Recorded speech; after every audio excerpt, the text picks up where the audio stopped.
Greetings, gaming universe. My name is Retro Dave, and welcome back to The Legend of Zelda: A Link to the Past. In the last one, we completed the second temple, second dungeon, and got the pendant of power, I think it was called. So now in this episode, we're going to go straight on and just go straight up the mountain and get the third pendant. And hopefully end the episode by getting the Master Sword. Hooray! Hooroo! But we'll see. Right, so the first thing I'm going to do is save and quit. And you'll see the reason in a moment. Save and quit. Nintendo. Now, there's my file, you dick. And what you can do is start from the sanctuary, and suddenly I've teleported across the map. This is very useful in the speedruns, because early on when you don't have any other form of moving around the map quickly, this is your only way of cutting distances. Ah, shit. Hello. Monies, give me monies. I like monies. Monies is good. Yes. Right, let's go. Okay, so we're now in a dungeon.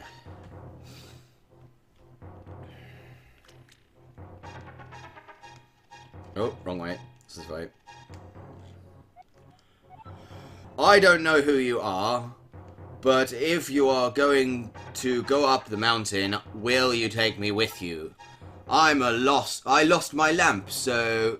Well, this guy just in the pitch black lost his lamp, just sitting there like, I mean, if you're in the pitch black and you have a lamp and you lose it, surely you're an imbecile, because unless the lamp wasn't on at the time, you're in pitch black, so the lamp would light up like a fucking bonfire. Watch your step! There are holes in the ground. You could turn right here. Blah, blah, blah. Something about power. Just ahead of the mountain full of monsters. Many people have vanished in the mountains while looking for the golden power. Okay. I don't know what... I don't want to steer you wrong, so please don't get too involved in such a mad quest. Oh, don't you worry, you crazy man. I will not. Oh, turn right here, you know. I have a granddaughter who is your age. The king took her to the castle and she never returned. Kidnapping those maidens must be part of the wizard's plot. I'm sure he is trying to somehow use the power of the descendants of the wise men. Ah, so you're also a descendant of the wise men. So when it's like the last Sasha Hasha Sashiti is the last surviving descendant of the wise men, he's clearly wrong. Because there's loads of descendants. Oh, that's something I forgot to get. The magic powder.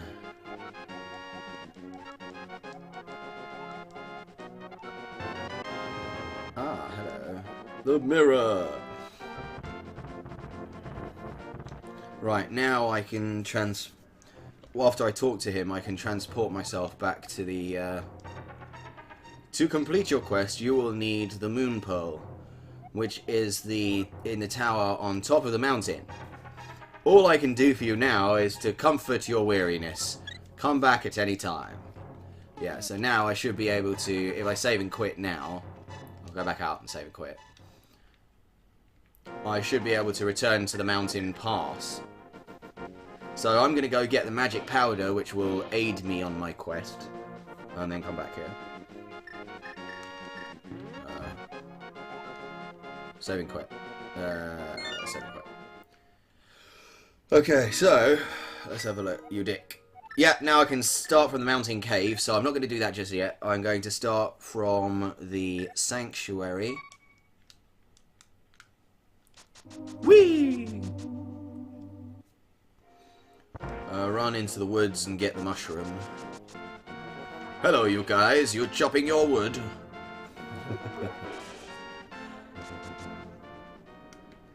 Alright, I'm in the woods. The mushroom should be close by here.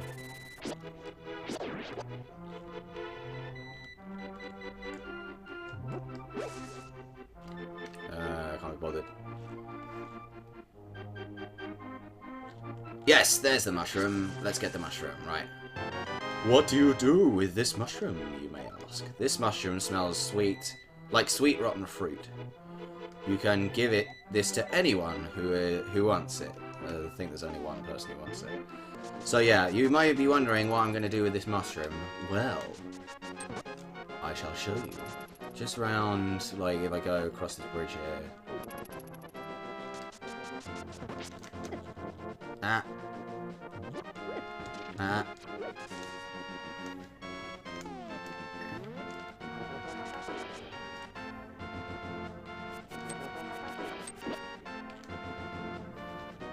Speak to this witch. Hello. The smell of rotten fruit. If you give me that mushroom, I can finish my broom. Okie dokie, Mrs. Witch, here's your... Hey, thank you, young man. Come back to the shop later for something good. So all I need to do is walk away and come back. Off the map, come back. And then if I go into the shop, he has for me something special. Magic powder. This is magic powder. Try to sprinkle it on enemies and many other things. Yes, the magic powder is special. What it does is it turns enemies into something slightly less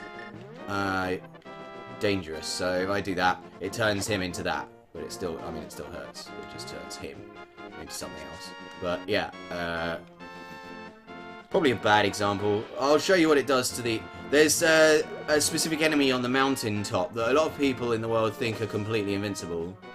But if you use the magic powder on them, it has a strange effect. So let's go back to the mountaintop now.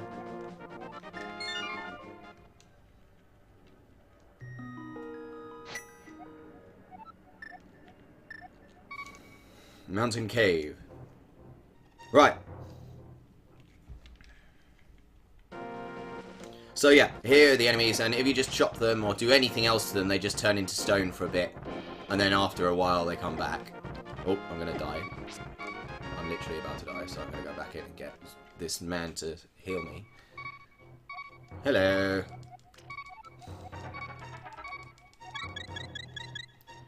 If, however, you use the magic powder on them...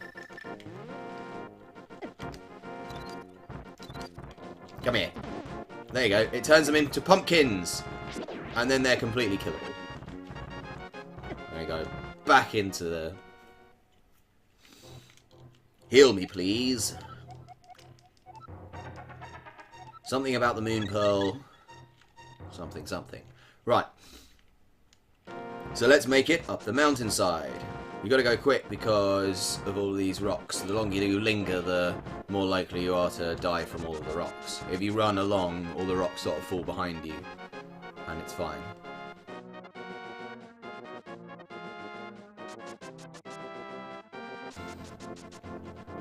Okay, so piece of heart up there. That's the last piece of heart that I need to complete my heart.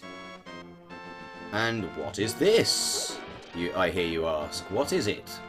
What does it do? Well, let's step into it and see. Up!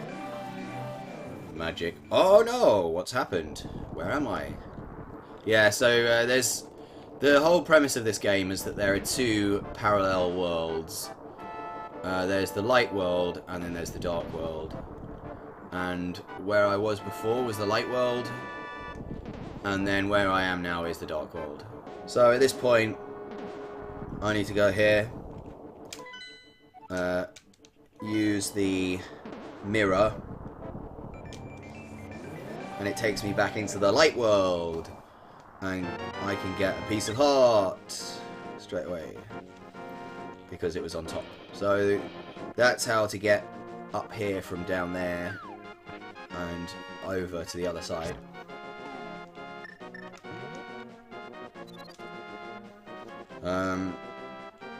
And then I'm just going to go straight in. So the mirror also has another function. It's very good for teleporting you back to the start of a temple. So I'm going to use that a lot in this temple, just to speed things up. So the first thing I need to do is go down here and get the key. I don't need to do anything else in this room except for get the key. I can use the boomerang here to just get the key straight up without... Oh, wrong way. Without doing anything. I can then go this way. Oh, that way. Up here. Nope, no I can't. What am I doing? It's like I haven't played this in a long time. I don't need that, but I do need to get in here using the key. So at this point, this is, yeah, the only way to avoid them here is to charge randomly at the wall. Because you're... It's like bashing your face against a wall randomly avoids enemies. For some reason it works. Don't ask me why. It's a glitch in the game. The game developers intended for you to just run around the room trying to avoid all of these things. But for some reason, it's much easier to just charge yourself at a wall. This one's not going to work. Ow. Ow. Yeah, you can see if you don't charge yourself at the wall, you can find your character dying very quickly. Because each square tile takes off one piece of health. Right. And annoyingly, there's no... all these pots are completely empty. Which doesn't help matters. Avoid all of those. They don't give you health back. I think it's this one? No, it's the other one. Oh no, it's not. It's neither of them. What? Oh yeah. Oh... let's go to what? Okay. So what I should have been like is... Oh yeah, this is what you do. You light up all of these torches and a box appears in the center. There we go. And then I use the mirror to get back to the start. How clever. And then I go up here, which I tried to go up before and then remembered I didn't need to go up here yet.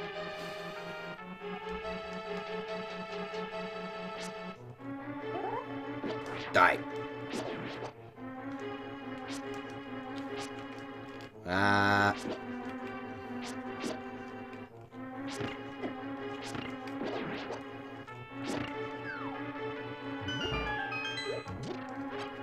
Bombs. Okay. Let's go. Come on. Alrighty. It all gets a lot harder if you don't do it right, but I think I've left it in the right way just for that bit.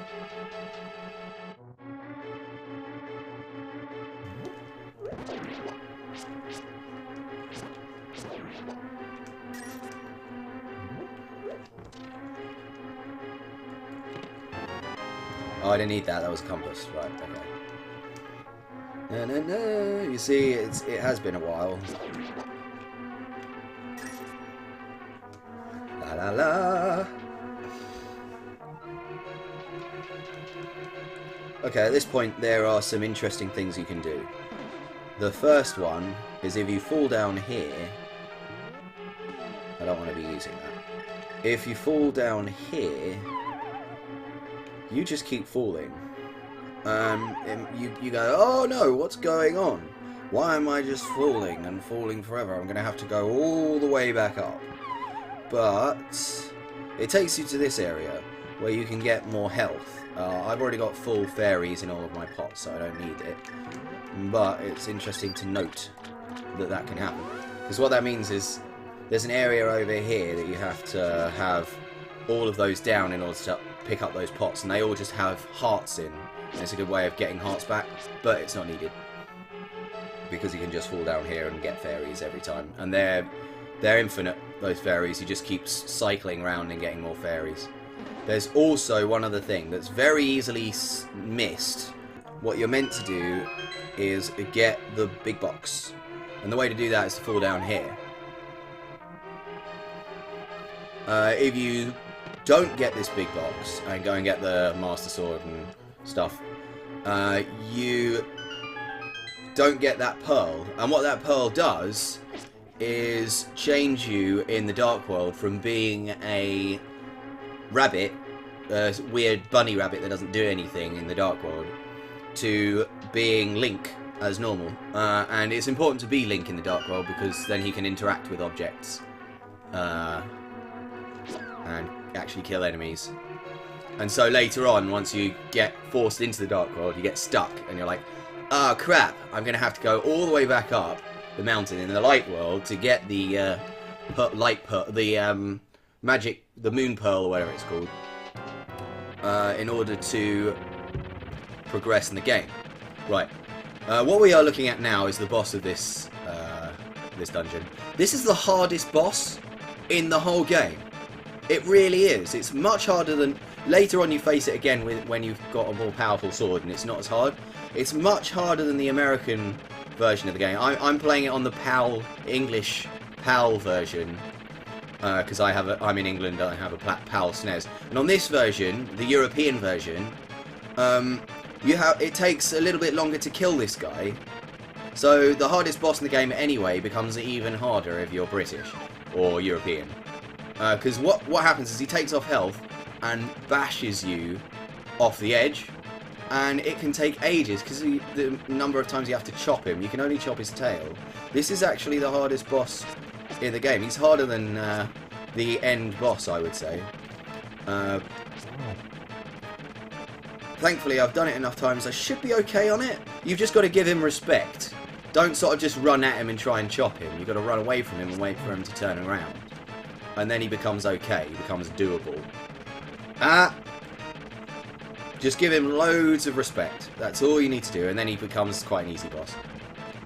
But otherwise, he goes straight for you at certain points. And if he knocks you off, you have to go back, get some health, and start all over again. Which I'm hoping not to have to do this time. Right, now he's sped up. He's gone faster. At this point, in the American version, you'd only need to chop him one more time and he's dead. In the European version, you need to chop him twice. Ah! Right. Last time. Just loads of respect. Loads and loads of respect. Loads of respect. Just chop him. Leave him there. Once he comes out here in the open.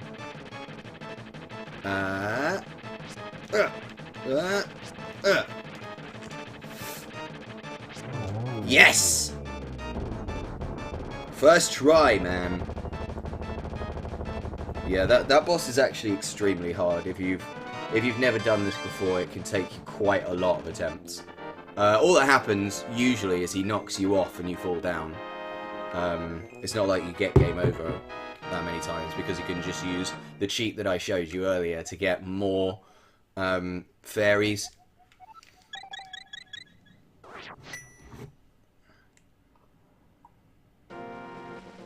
Okay, so that is the next dungeon.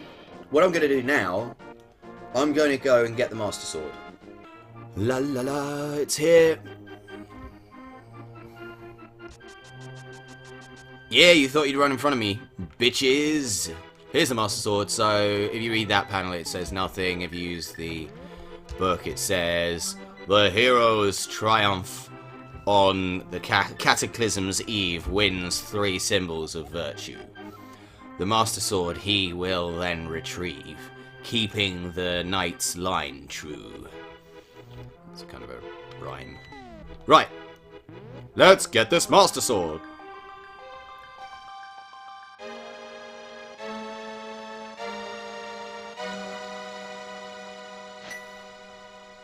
Hooray! It's a flashing sword. Suddenly, Sasha contacts you telepathically. You dick! It is extraordinary that you won the Master Sword. That makes evil retreat. With this shining sword, I believe you can deflect the wizard's evil powers. The destiny of this land is in your hands. Please, you dick. Hooray! So I've got the Master Sword now. Does a few interesting things. I'll show you what it does. I think I'll show you what it does in the next video. But thanks so much for watching, guys. If you like what you see, maybe leave a like or subscribe to see more videos that I do. So I will see you all next time. Bye bye!